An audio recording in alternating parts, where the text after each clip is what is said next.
Hoje em dia, a Inglaterra tem jovens de futuro brilhante: Jude Bellingham, Phil Foden, Cole Palmer, Morgan Rogers e até Noni Madueke. Podem rir, mas meu ídolo no futebol é o Noni Madueke. Cara, tem que ter respeito com Lionel Madueke Ronaldo Jr. Mas alguns anos atrás, um inglês jovem muito promissor aparecia para o mundo do futebol. E bora ver qual foi o destino e o fim cruel que ele teve em sua carreira. O primeiro time da carreira do Dele Alli foi o Milton Keynes Dons, mais conhecido como Mecha Dons. Ele ingressou no time na categoria de base aos 11 anos de idade e se estreou pelo profissional em 2012, com 16 anos. Em 2015 ele foi comprado pelo Tottenham, aí que todo mundo ia ver quem era Dele Alli, aí que a carreira dele virou a chavinha de vez, tá ligado? Ele ia começar a engrenar. Só que o time do Tottenham tinha baita jogadores naquela época. Cara, se você vê, tinha um Kyle Walker na lateral, no meio tinha um Eriksen e no ataque os dois principais do time, né? O Son e Harry Kane.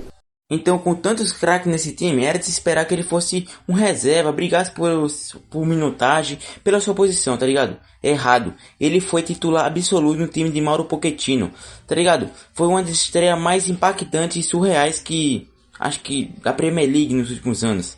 Pra você ter noção, ele fez 10 gols e 9 assistências, 19 participações em gol. Cara, com 19 anos, na liga mais difícil do mundo, cara. Cara, ele fez por merecer pegar a vaga titular, né?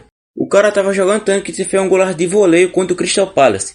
E cara, como foi uma temporada tão boa pra ele, logo de estreia na Premier League, a liga mais difícil do mundo, ele foi eleito o melhor jogador jovem do ano. E também terminou na seleção da Premier League, né?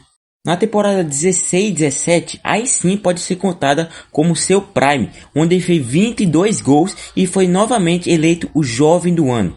Cara, ele tá vivendo um sonho, sim. Enquanto ele jogava muito, estava cada vez mais perto de chegar à Copa do Mundo de 2018. E jogo por jogo, ele mostrava porque ele devia estar entre os convocados.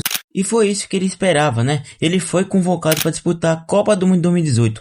A sua primeira Copa e possivelmente a última, né? E cara, sua primeira Copa ele já foi titular no meio campo, sendo uma das peças fundamentais do time da Inglaterra para conseguir o quarto colocado, né? O quarto lugar. Ele chegou até a fazer um gol decisivo nas quartas de finais contra a Suécia. E cara, se eu não me engano, ele foi o jogador mais jovem da Inglaterra a fazer um gol em Copa do Mundo. Se eu não me engano, né? Corrigindo meu erro, né? Ele foi o segundo jogador mais jovem a fazer um gol em Copa do Mundo. O primeiro foi o Michael Owen. Só que ele já era bastante conhecido futebolisticamente, tá ligado?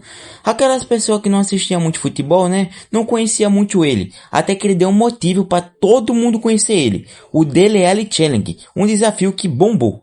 E tipo, todo mundo tentava fazer isso, tá ligado? Descobrir como que ele cruzava os dedos, como que ele virava a mão para fazer. Era praticamente uma manobra, era muito difícil fazer isso. Era praticamente impossível. Eu, por exemplo, demorei quase 2 anos. E quando eu consegui aprender, não serve mais para nada e isso já acabou no hype faz mau tempo. Até que algumas pessoas começaram a aprender como que ele fazia isso, tá ligado? E ele decide lançar o Dele Alli Challenge 2.0, que é praticamente isso daí. Que desgraça! Misericórdia! Mano, que bagulho é esse? É até macabro de se ver, dá até medo. E cara, o negócio ficou tão bizarro que todo mundo logo desistiu e nem tentou mais. O Cacido, ele é tipo o que o Lamine Yamal é hoje em dia. Tá ligado? Não futebolisticamente. Ele disse que essa comemoração foi inspirada nos filhos de Jamie Vardy. Tipo, cara, ele tava vivendo o auge da sua vida, o prime da sua carreira. Só que tudo tem um começo, meio e fim. As coisas começaram a piorar pro Dele Alli na temporada de 2018-19, tá ligado? Pô, naquele time que teve o Lucas Moura que fez um hat-trick contra o Ajax e levou o time pra final da Champions, que perdeu pro Liverpool, tá ligado? Foi devido às lesões, sabe? Com a chegada de José Mourinho no time, ele acabou perdendo muito espaço. E sem espaço, a confiança vai diminuindo, tá ligado? Em 2022, ele decide sair do Tottenham para ir pro Everton, tá ligado? Um novo clube para tentar se firmar. Só que não aconteceu, até que teve um empréstimo para o Besiktas, da Turquia. Só que mais uma vez ele não conseguiu se firmar no time. Cara, um jogador que ia para qualquer time que ia, ele se firmava, conseguia cavar sua vaga titular, conseguia ser importante. Até que chegou um momento que ele era rejeitado, ele não conseguia mostrar aquele futebol que ele mostrava anos atrás. Em janeiro de 2025, ele foi comprado pelo Como da Itália, o time que é comandado por Cesc Fábregas, e tá ligado? Só que, cara, mais uma vez não engrenou. Ele teve apenas um jogo e foi expulso nesse jogo. Se eu não me engano, foi contra o Milan, que a falta foi no Loftus-Cheek. Eita, que nome difícil da desordem. Só que as coisas começaram a ficar mais pesadas pra ele. Acho que 2 anos depois, não, 2 anos antes, na verdade. Em 2023 ele participou de um podcast que ele comentou algo que, sabe, pegou todo mundo de surpresa. É melhor deixar o Fred Caldeira comentar sobre isso, porque é um assunto meio pesado e delicado, que dá até ânsia de vômito, sabe? Chave dessa entrevista. Cara, o Dele Alli, ele conta que foi abusado sexualmente aos 6 anos de idade. Por uma... Cara, bizarro isso. Por um amigo da mãe que era alcoólatra. Ele teve uma infância muito, muito dura. O Dele Alli, ele é filho de pai nigeriano e mãe inglesa. Ele cresceu apenas com a mãe alcoólatra. O pai vivia na Nigéria, pais separados, portanto. Ele disse nessa entrevista que não havia regras dentro de casa, que sempre a casa estava cheia, que sempre era festa, e ele não tinha nenhuma referência de alguém que pudesse educá-lo, de alguém que pudesse, enfim, ser um pai, né, ser uma mãe.